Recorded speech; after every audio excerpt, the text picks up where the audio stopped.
que representa un momento de reunión en el cual siempre ha salido algo bueno. Y ahora estamos en esta reunión que es extraordinaria y he sentido desde hace mucho tiempo decirles las cosas que voy a decir enseguida.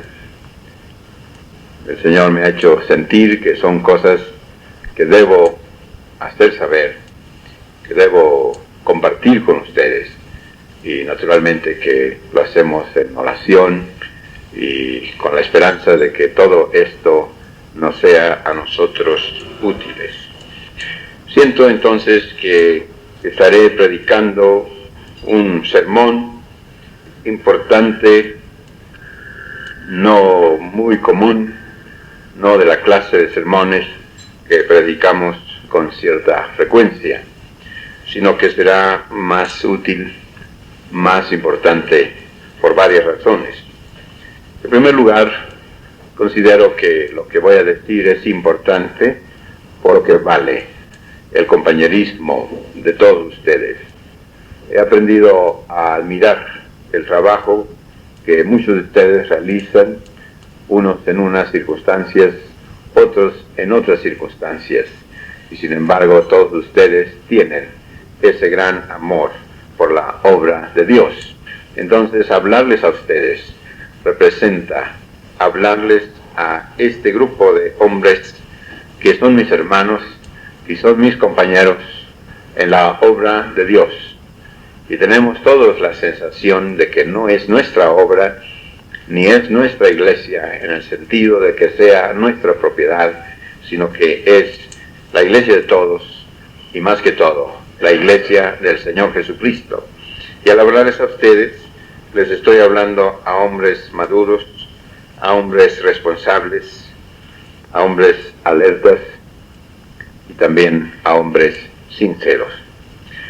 Para mí es muy importante también lo que voy a decir por la clase de tiempos en que vivimos. La idea del tiempo es una idea bíblica, la idea de la plenitud de los tiempos, del pleroma de Dios, de todo aquello que se realiza conforme al calendario del Señor. Y pues como aficionado a la historia me ha gustado mucho siempre considerar el tiempo en que vivimos, y para mí el tiempo en que vivimos es un tiempo de crecimiento. Creo que todos estamos conscientes de que la iglesia está creciendo en número, está creciendo en necesidades, está creciendo en exigencias, está creciendo en medios, en todo. Pienso que podemos decir con mucha satisfacción que actualmente hay más hermanos, hay más recursos, más templos que cuando comenzamos a trabajar en este periodo. Así que no aceptaría ninguna evaluación pesimista de la situación de la iglesia, porque si alguien no está creciendo, indudablemente que va de por medio su propia actitud y su propio sentimiento, su propia frustración o su propia falta de dedicación a la obra del Señor. Pero estoy seguro que en todas partes del país los pastores que creen en el crecimiento de la iglesia están siendo testigos de ese crecimiento, y pienso que por la naturaleza propia de este grupo que me está escuchando esta tarde, son ustedes de los pastores que están experimentando un mayor crecimiento. Vivimos también en tiempos de oportunidad. Vivimos en tiempos en que la iglesia tiene la conciencia de que puede hacer muchas cosas.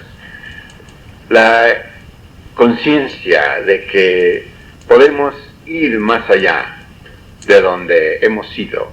La seguridad de que podemos hacer todo lo que nos propongamos hacer. Porque Dios nos está dando estas oportunidades y porque la iglesia está aprovechando estas oportunidades que se le presentan. Y una de las cosas que yo puedo asegurar, especialmente por mis contactos con el mundo religioso, es que la Iglesia Apostólica tiene excelentes oportunidades de crecimiento y de hecho está haciendo mucho más que muchas iglesias, y esto es porque estamos aprovechando las oportunidades que se nos presentan. Creo también que podemos decir que vivimos en tiempos de prosperidad, una prosperidad que se expresa en muchas formas. Simplemente esta iglesia en que estamos se inició en un ambiente muy humilde, se inició con elementos que eran algunos de ellos contrarios a los intereses de la propia iglesia, que realizaron tareas contrarias a la iglesia muy serias, de tal manera que se llegó el día en esta iglesia en que entraron unos hombres, expulsaron al propio pastor nuestro y se posesionaron de este templo por 9 meses, y los hermanos no tenían más gusto, si a eso se le puede llamar gusto, que pararse ahí en la puerta, mirar para adentro, oír a veces lo que se decía, llorar por lo que se decía y tragarse sus lágrimas, porque la iglesia vivía tiempos difíciles y pobres. Sin embargo, me estaban platicando que en este año que va de trabajo, en un año, en 12 meses, esta iglesia ha invertido 500,000 pesos en terrenos y están a punto de invertir otros 200,000 pesos, de tal manera que Dios los ha bendecido y han quedado en un lugar muy bueno y han respondido a esa oportunidad, adquiriendo el terreno que se necesita para que aquí en este lugar, no muy tarde, se cuente con un templo mucho mejor, porque la propia congregación está creciendo en número y naturalmente que se experimenta esa prosperidad que admitimos que en términos generales, hablando de toda la iglesia, no es una prosperidad bien distribuida. Indudablemente que hay ciertas desigualdades, indudablemente que hay ciertas carencias en algunos, pero si examinamos la situación que vivimos ahora en términos generales como iglesia a la situación que vivíamos hace pocos años, podemos admitir sinceramente que Dios nos ha traído prosperidad. Y naturalmente que este tiempo que vivimos, que nos ha traído esa prosperidad, nos trae también esos desafíos, esos retos, y nos presenta con situaciones que son un poco incompletas, incorrectas, que no pueden cambiar de la noche a la mañana, pero yo quisiera dejar sentado en este instante que todo aquello que es obstáculo, todo aquello que es ya obsoleto, pasado de tiempo, es fruto de nuestra propia decisión, y podemos, con la ayuda de Dios, cambiar esas decisiones, modificar y corregir las situaciones a base de nuestro propio esfuerzo. Estamos viviendo una situación de prosperidad en todos los sentidos, que creo que puede ser para todos los ministros, para todos los miembros de la iglesia. También estamos viviendo, por supuesto, en tiempos de cambio. Y la iglesia apostólica debe ser tomada como un ejemplo de esa adaptación a las necesidades, a las condiciones peculiares. Somos una iglesia que surgió de abajo, somos una iglesia que surgió sin ninguna tutela extranjera. Somos una iglesia que simplemente empezó a encarar sus propias situaciones y empezó a ensayar, a buscar soluciones, y Dios nos ha ayudado en esta búsqueda de soluciones. Pero si las hemos encontrado es porque siempre hemos estado abiertos al cambio, y creo que los cambios que se están efectuando y los que han de efectuarse también serán aceptados porque son necesarios, aunque naturalmente que estos cambios producen dolores, producen fricciones, producen preocupaciones, pero creo que todo tendrá que ser positivo. Y creo que todos tenemos la sensación de que vivimos en tiempos finales, tiempos duros y difíciles. Y naturalmente tenemos la sensación de que muchas cosas pueden suceder en los próximos días, en los próximos años. Pero hablando de esto, que vivimos en los últimos tiempos, quisiera yo mencionar de paso un aspecto que aparece en las Sagradas Escrituras, un aspecto que señala la realidad en que vivimos. Y la palabra que más bien describe esta situación es la palabra apariencia. Las apariencias se practican en el comercio, en la publicidad, en el gobierno, en todas partes. Y naturalmente que la Iglesia no está carente de la apariencia o de ese deseo de aparentar, pero aunque no está exenta de esta tentación, la Iglesia en realidad está llamada para darle substancia a la vida cristiana. Gran parte de la religión organizada, protestante, católica, musulmana, pagana, etcétera, es apariencia. Y una de las cosas que se ven en nuestro tiempo es que la religión se convierte en un gran negocio. Y esto del negocio, esto de la religión como negocio, también es parte de la descripción de estos tiempos. Porque San Pablo habla de los tiempos postreros y dice que habrá algunos que tendrán la piedad como fuente de negocio. Y otra versión dice, piensan que la piedad es un negocio. Así que todo esto es el fondo o el trasfondo de mi sermón. Y al decirle mi sermón, pues puede ser que me someta a la crítica de todos ustedes que saben de predicar y que encontrarán que no seguirá las formas tradicionales de los sermones, sino que primero presentará lo que voy a decir ya dentro de la Biblia, ciertos ejemplos bíblicos, y luego nos llevará a ciertas conclusiones basadas en algunos textos de la palabra de Dios. Y todo esto que estamos diciendo en esta tarde, hermanos, se basa en el hecho de que el estado de la Iglesia es un reflejo del estado de los líderes de la Iglesia. Allá atrás, en el Antiguo Testamento, se dijo que según era el sacerdote, así era el pueblo. Y creo que lo mismo se aplica a la Iglesia. La Iglesia aprende, la Iglesia hace, la Iglesia acepta, la Iglesia rechaza según lo que le llegue de los líderes. Y me temo que aquí es donde estamos fallando. He dicho que tenemos prosperidad y todos la hemos experimentado, pero a veces esta prosperidad se da en medio de carencias y se da en medio de contradicciones.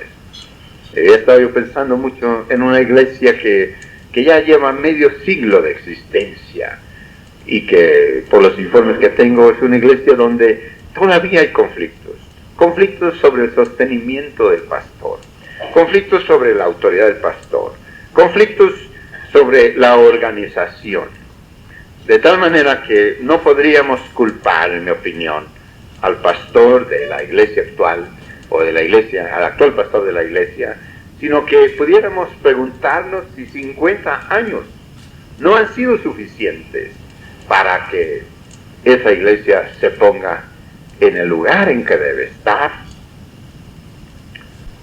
O quizá lleguemos al momento en que cada uno de nosotros examine su ministerio o examine el ministerio de los demás y se pregunte si 20 años, 15 años, 25 años, 30 o 35, aquí vemos algunos que ya llevamos 35 años de ordenados, que nos preguntemos si estos años no han sido suficientes para colocarnos a la altura que se debe, porque a mí me parece que la iglesia ha llegado a una altura que la mayoría de sus líderes todavía no han llegado, o no han correspondido a esa elevación de ellos, a la elevación propia de las congregaciones.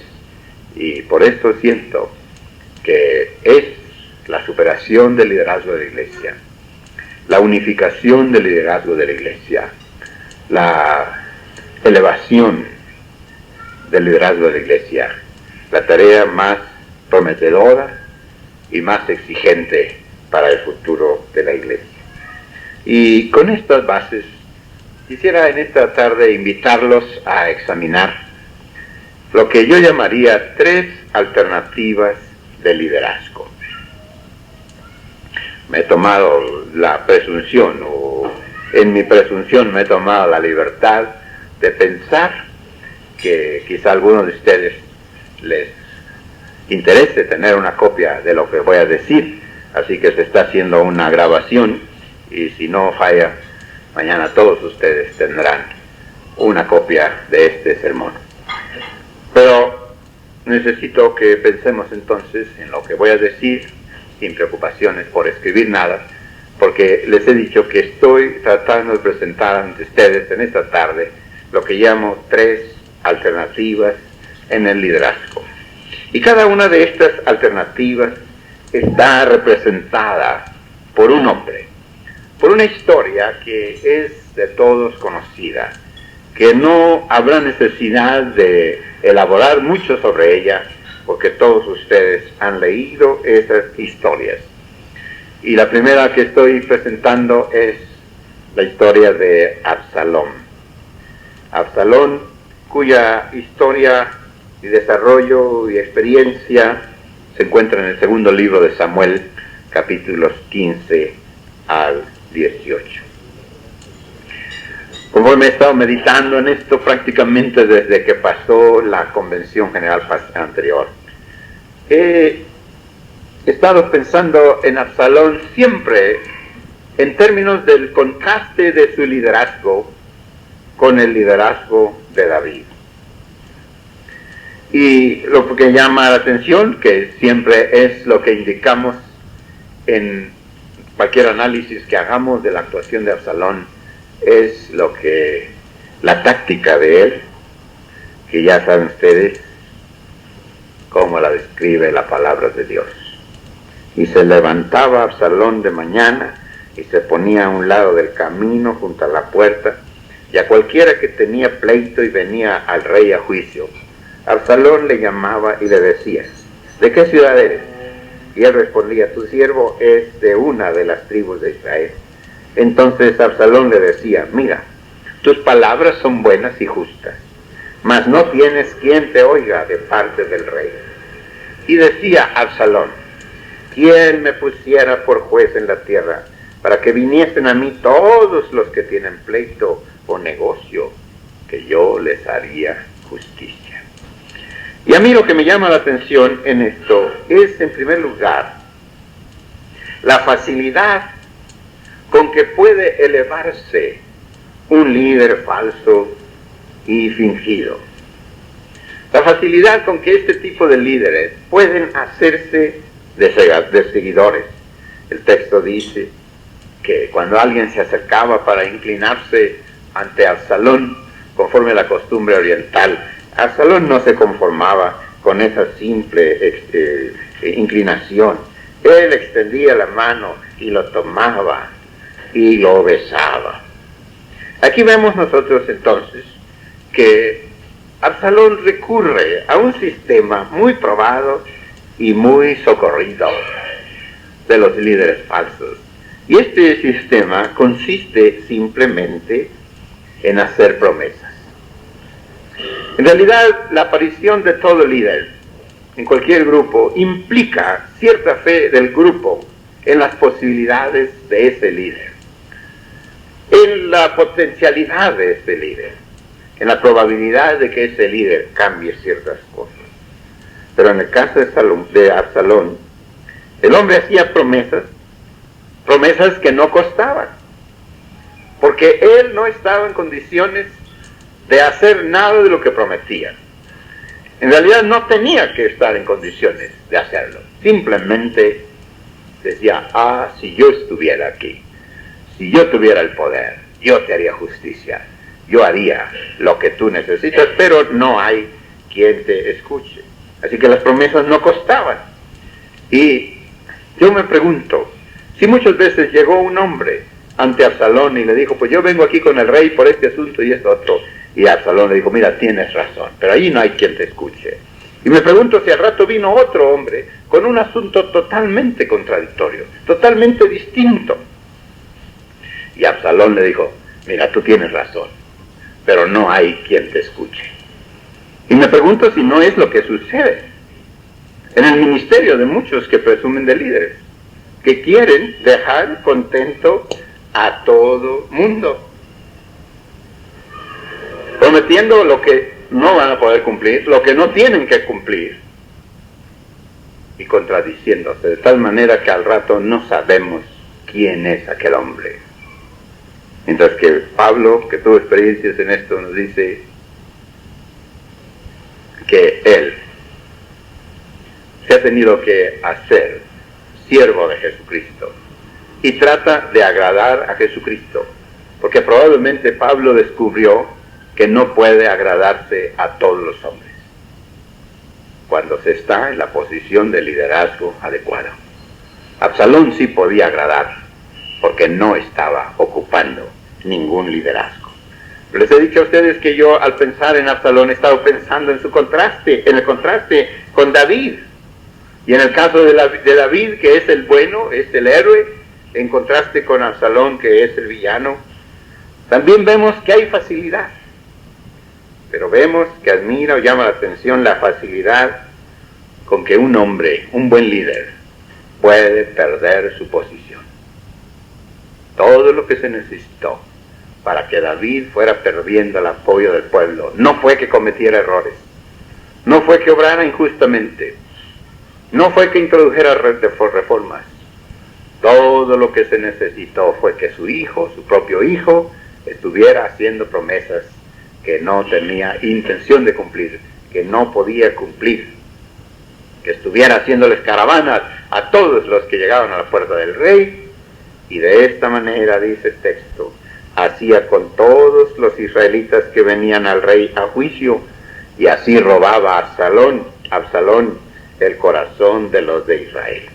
Entonces, un buen líder puede perder su posición con mucha facilidad, y con mucha facilidad se puede venir abajo todo lo que este buen líder ha hecho, y puede eso causar un serio dolor.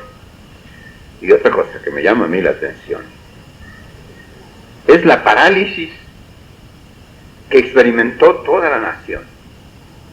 Dice la Biblia que Absalón comenzó con 50 seguidores.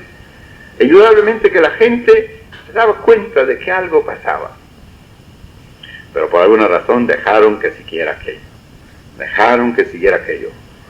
Y cuando ya la cosa llegó a su crisis, a su momento más álgido, aquella gente estaba paralizada.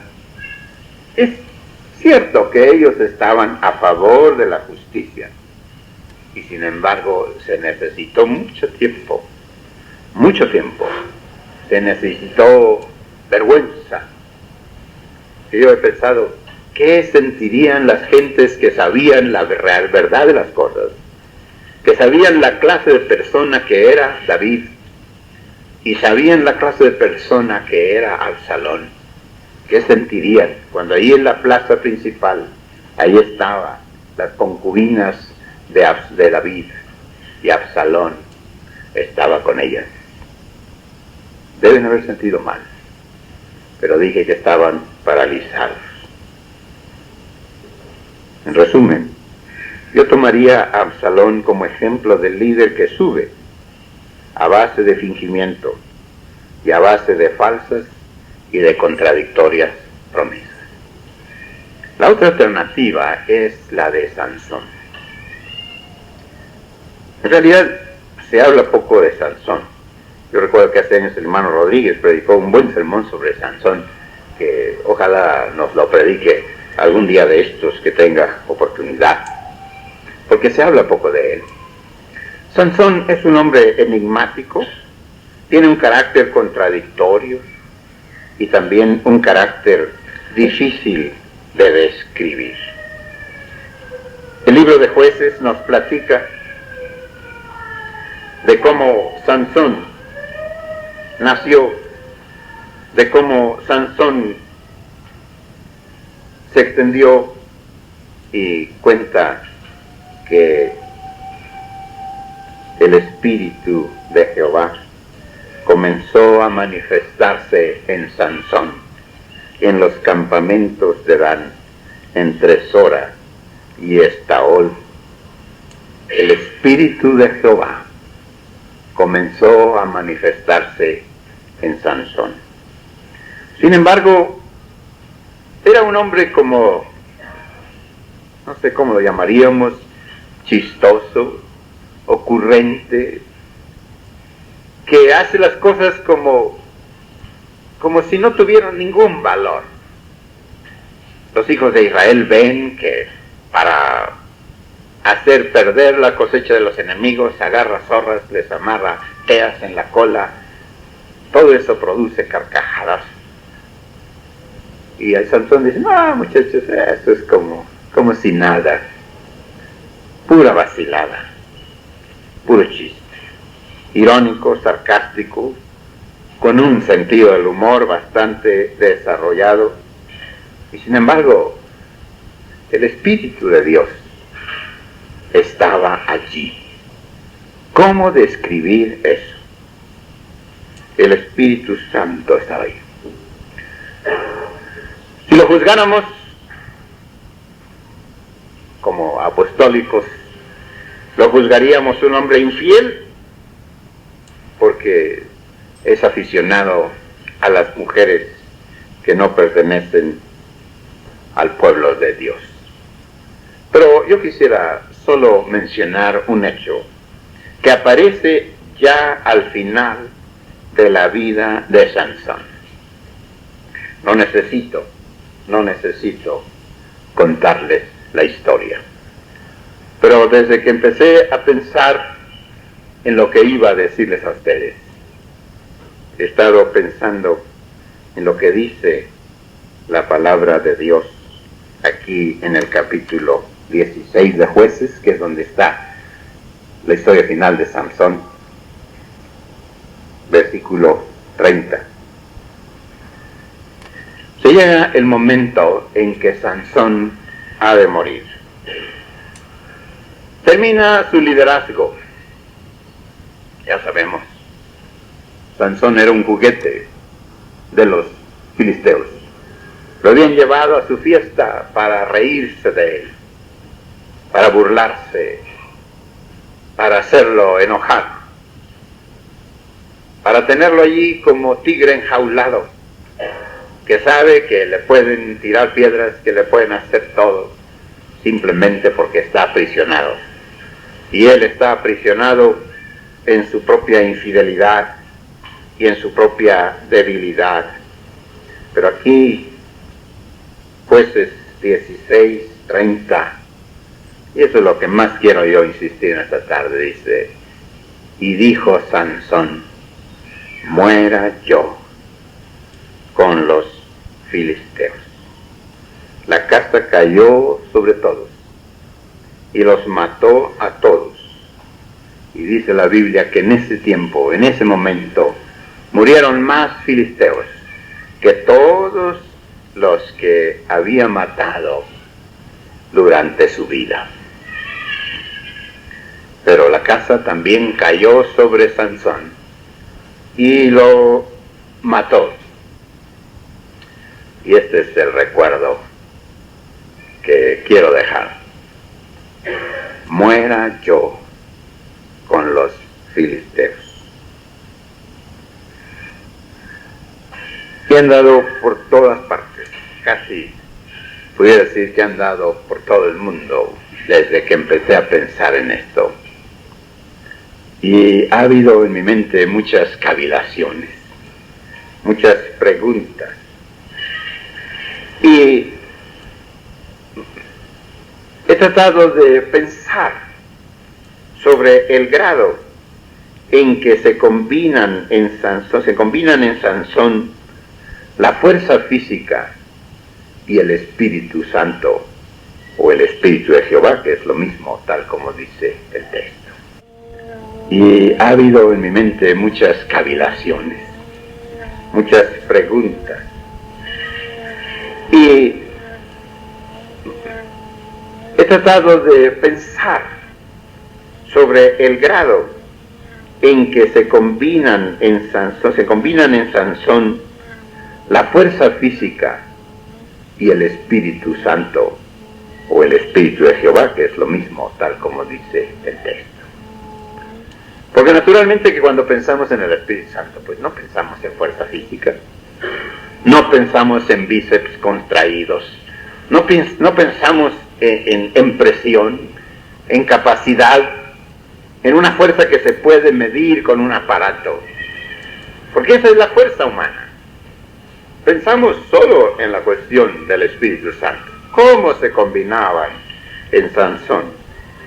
Pues yo nomás me pregunto cómo se combinaban en Sansón, pero realmente no me he dado tiempo ni siquiera para presumir de que estoy buscando una respuesta. Fuerza física, Espíritu de Jehová. Me pregunto si Sansón ignoró el Espíritu de Jehová y dependió solo de su fuerza física. Y esto es porque yo veo en Sansón algo que se repite. El hecho de que el Espíritu de Dios desciende sobre las personas. El hecho de que el Espíritu del Señor es invocado por los cristianos. Y sin embargo, cuánta superficialidad en la vida de algunos que presumen de vivir de acuerdo con el Espíritu de Dios. Como que no hay nada por abajo, como que no aprovechó. Una vez yo estuve en una iglesia, en un culto, estábamos en un culto muy contentos, muy felices, y por una casualidad me tocó observar a unas personas que estaban en el culto danzando, brincando, y se salen, y al momento están en otro ambiente totalmente distinto, y están perfectamente en ese ambiente distinto y contradictorio, superficial, como era el caso de Sansón. Yo me pregunto si no pudiéramos decir que Sansón fue un hombre privado del desarrollo espiritual, que no lo buscó. Él pensó que mientras él tuviera los cabellos largos, como que Dios no lo iba a abandonar, porque era como si Dios estuviera obligado a honrar las promesas, a cumplir las promesas, que se encerraban en un simple hecho físico, el hecho de que Sansón no se cortara el cabello, el hecho de que Sansón no tomara vino, no probara la cerveza o la sidra. Todo esto es parte de mis cavilaciones acerca de Sansón. Y viéndome a mí mismo, y viéndonos a nosotros mismos, yo me pregunto si algunos de nosotros estamos en semejantes condiciones. Y hablando de nosotros como líderes, yo me pregunto si hemos sostenido nuestro liderazgo a base de fuerza, a base de un nombramiento o de una elección, a base de la elección que se nos confirió. ¿Y qué sucederá cuando se nos acabe esta fuerza? Cuando se le acabe a uno la fuerza de la elección, la fuerza de la designación, La fuerza del puesto seguirá con fuerza o se habrá ido la fuerza. ¿Habrá autoridad o se acabará la autoridad? Entonces no habrá abuso de autoridad. Entonces estaremos tan indefensos, tan vulnerables como están algunos ahora bajo nuestro liderazgo actual. Y en muchos casos estaremos sujetos al capricho de otros, así como ahora los tenemos sujetos a nuestro propio capricho. Que mientras Samson tuvo fuerza, pudo hacer lo que quisiera. Pudo agarrar zorras por montones y amarrarlas de la cola y ponerles teas. Pudo matar gente con quijadas de burro. Pudo reírse, pudo decir adivinanzas. Pero cuando ya se le acabó la fuerza, solo pudo decir: muera yo con los filisteos. Yo me pregunto si al quedar sin fuerza se iniciará un proceso que nos dé la verdadera fuerza.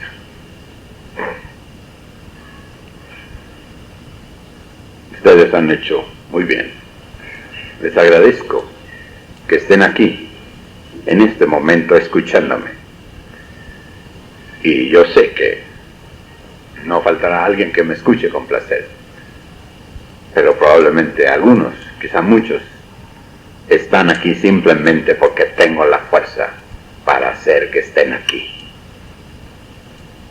Pero cuando yo no tenga esa fuerza, yo me pregunto, ¿qué va a pasar? Porque, hermanos, lo que importa no es lo que esté pasando ahorita, sino lo que pase cuando ya no tengamos la fuerza que detentamos en este momento. Y he dicho que me pregunto si al quedar sin fuerzas se iniciará el proceso que nos dé la verdadera fuerza. Si no tenemos, como a Samson le comenzó a venir la fuerza después de que le creció el cabello, después de que lo apresaron los filisteos, después de que llegó a una situación en que probablemente no advertía, porque creo que el texto dice que cuando lo apresaron los filisteos, él no sabía que el Espíritu de Jehová se había apartado de él. O sea que no había aprendido todavía a advertir la presencia o la ausencia del Espíritu de Dios. Y creo que nosotros los cristianos somos llamados a la vida sensible, a la vida que registre todo movimiento, así como ese aparato en que se está grabando esto, tiene unas agujitas allí. Si hablo fuerte, la aguja se mueve rápido. Si hablo despacio, la aguja se mueve lentamente. ¿Cómo está la aguja de usted? Advierte la ausencia o la presencia del Espíritu de Dios. Pues necesita que pase una experiencia como la que pasó Samson. Me pregunto también si nos habremos contentado con la señal de consagración. Como Sansón dijo, mientras yo tenga el cabello largo, no me va a pasar nada. Y aunque la historia nos hace entender que así era, creo que de todos modos tengo derecho a preguntarme si así era. Si podía Sansón exigir que la fuerza de Dios se manifestara simplemente por el hecho de que tenía el cabello largo. Así que he dicho que me pregunto si nos habremos contentado con la señal de la consagración sin tener la realidad de la consagración. Este es el contraste. Señal de consagración, realidad de consagración. Me pregunto si al fenecer el tiempo de nuestra fuerza oficial como líderes, que todos estamos a punto de llegar a ese momento en que lo encaremos, esa posibilidad. digamos como Sansón, que se venga la casa abajo, que aplaste a todos, aunque me aplaste a mí. Yo me pregunto si los hombres que nos han hecho mal no tuvieron que llegar al momento en que dijeron que se venga la casa abajo, que nos aplaste a todos. Yo por mi parte, hermanos, me siento atado y fortalecido, no por el hecho de que soy el presidente de la iglesia. Agradezco mucho a Dios este honor y a todos los hombres que hicieron posible que yo disfrute de este honor. Y vale mucho esto, ser el presidente de la iglesia. Pero he dicho que me siento atado y fortalecido por lo que soy, no por el puesto que tengo. Me siento atado y fortalecido por lo que he vivido, por lo que he dicho, por lo que he prometido. Siento que mi fuerza y mi autoridad no dependen tanto de lo que soy ahora, de lo que soy en este momento, sino que dependen de lo que fui antes de este momento de obispo presidente y de lo que seré después de este momento. Siento que no estoy para echar la casa abajo. Es increíble, ¿no? Conforme pasan los días, y créanme delante de Dios que yo no pensaba decir esto, es increíble conforme pasan los días, lo que la gente dice, las afirmaciones tan mentirosas, tan lejanas de la realidad, de la verdad. Gente que anda diciendo que yo estoy metiendo mujeres predicadoras en la iglesia, gente que está diciendo que yo estoy enseñando que ya no se cubran la cabeza, gente que está diciendo que yo estoy tratando de hacer una iglesia metodista de la iglesia apostólica, gente que está diciendo tantas cosas, que tienen una imaginación admirable. Y he dicho que yo, y ustedes pueden tener esta seguridad, que no estoy para echar la casa abajo, sino que estoy para edificar la casa de Dios, una casa de vivos, no de muertas. Que me temo que los que han procedido en contra de los intereses de la iglesia, en contra de la unidad de la iglesia y en favor de sus propios intereses, simplemente han dicho que se venga la casa abajo. Y qué gusto le podía haber quedado a Sansón si estaba tan muerto como los miles de filisteos que estaban allí. Siento que si yo contribuyera a echar la casa abajo, yo me moriría. Y yo quiero vivir. Quiero vivir. La tercera alternativa, hermanos, que quiero presentarles es la de Juan el Bautista. Y quiero confesar que la idea de este sermón me llegó en un momento de la convención general que acabamos de tener en San Luis Potosí. Que hubo unas palabras que escuché y que estoy seguro que fueron pronunciadas de muy buena fe, que fueron el detonador de este sermón. Porque alguien en un momento yo creo que de sinceridad, ¿verdad? Y en un momento de vulnerabilidad dijo: no nos queremos quemar. No nos queremos quemar. Y ahí comenzó todo lo que he preparado para esta ocasión. Porque inmediatamente que este hermano que está aquí dijo esas palabras, me vino a la mente esta tercera alternativa, la alternativa de Juan. Me vino inmediatamente el recuerdo de este hombre. Y veo que Cristo dice de Juan: él era antorcha que ardía y alumbraba, y vosotros quisisteis regocijaros por un tiempo en su luz. Juan 5:35. Por eso es que puse ese póster allí. Me lo encontré ahí en el cuarto de mi hija. Déjate quemar si quieres alumbrar.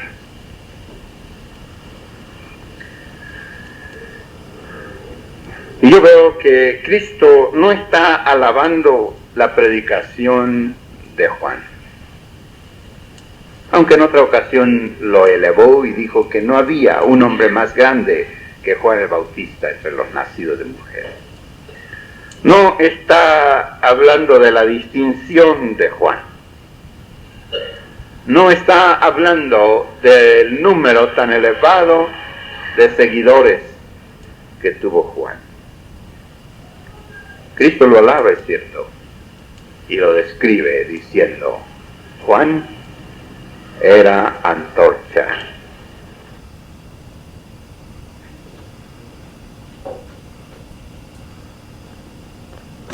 A Juan el Bautista, aprendemos que el servicio a Cristo implica la necesidad de arder, que es una forma de quemarse. Y de allí pasamos al texto que quiero que sirva de base para esta meditación, o sirva de unificación para estas ideas, y que le da el título al sermón. 2 de Corintios 12:15. Pablo dice: yo gastaré lo mío, y aún yo mismo me gastaré. Otra versión dice: gastaré pues lo que tengo, y yo mismo me desgastaré por vosotros. 2 de Corintios 12:15. Creo que todos nosotros preferiríamos la imagen romántica del ministerio. Decimos que el ministerio es honorable. Decimos que es la profesión más elevada, más pura, más santa. Todo esto es verdad. Todo es verdad.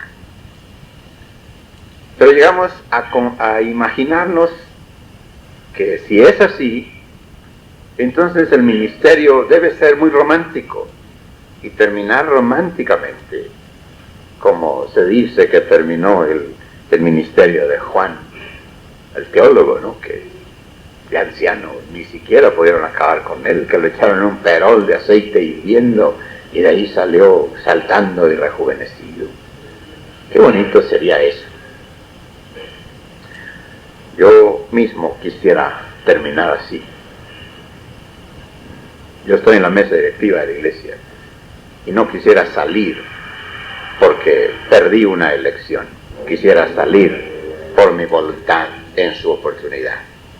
Pero me temo que nuestro ministerio, si es un verdadero ministerio, si es ese continuo quemarse, si es ese continuo gastar y desgastarse de que habla Pablo, será conflicto, será privación, será contradicción, será desgaste hasta el final.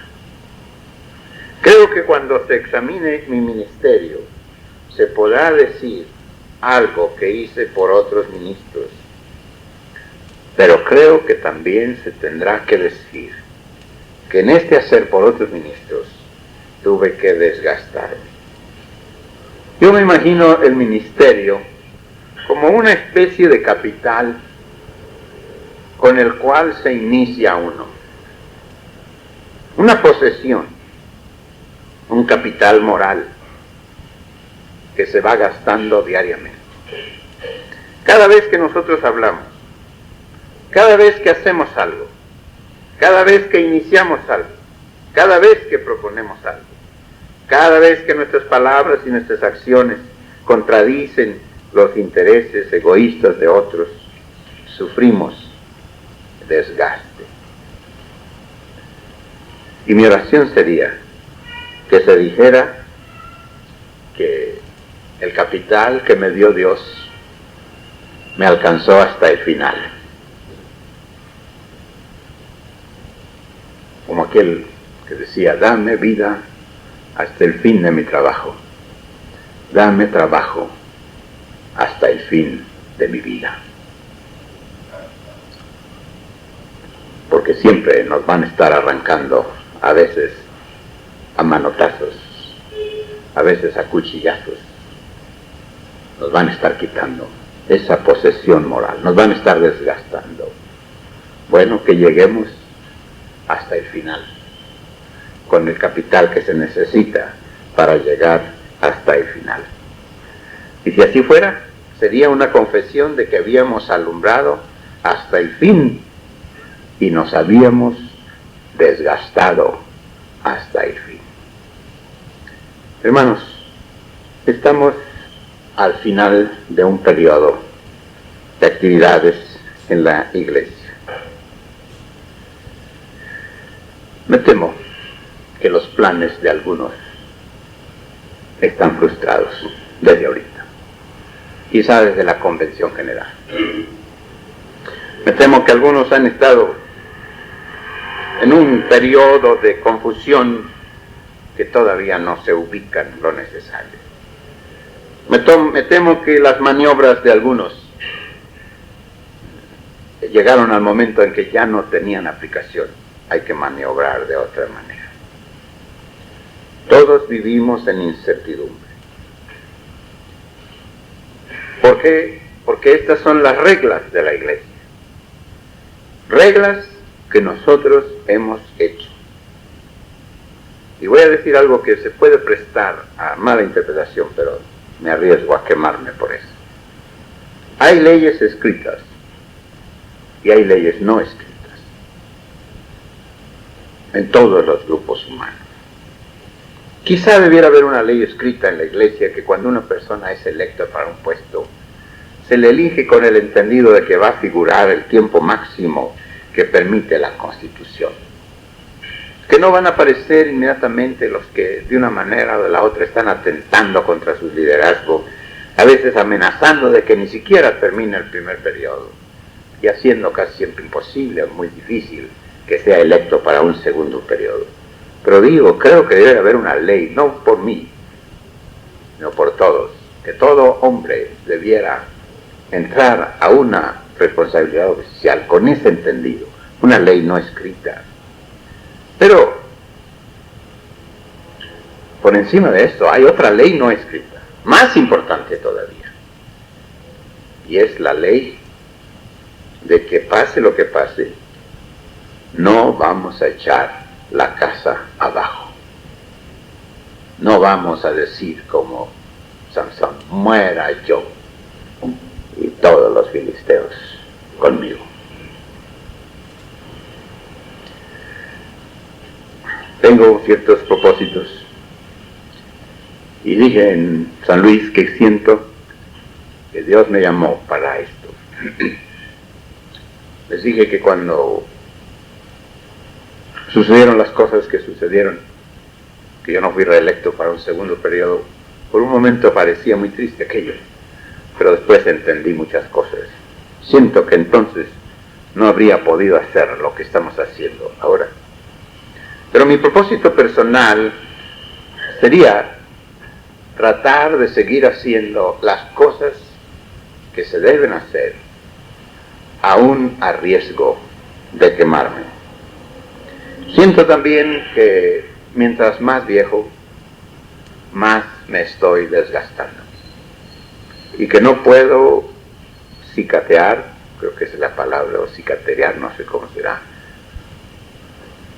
No puedo negar esa posibilidad de desgaste físico, desgaste espiritual, desgaste mental, desgaste de la reputación, si es que tenemos que hacer la obra de Dios. Porque creo que Dios nos da en ocasiones la oportunidad de sentir la satisfacción de que hemos hecho lo que debiera hacerse. Porque no debe ser mi interés como líder simplemente mantenerme como líder, sino hacer lo que se debe hacer, con todo el riesgo que esto representa. Y si ustedes quieren un consejo, o si no lo quieren, también se los voy a dar. Y el consejo es 2 palabras no más. Déjense quemar. Quémense. No tengan miedo de quemarse. Si van a hacerlo para alumbrar. Ya para terminar, voy a decir, ¿no?, que ahora en diciembre estuve en Israel.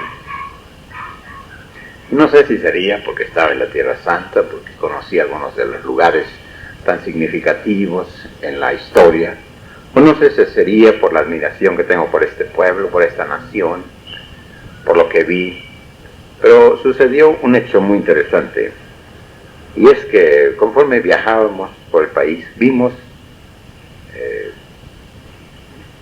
la prosperidad que ha alcanzado el pueblo de Israel en contraste con la situación de los árabes, que viven en pobreza, que viven en un desierto, como era desierto el lugar donde ahora viven los judíos.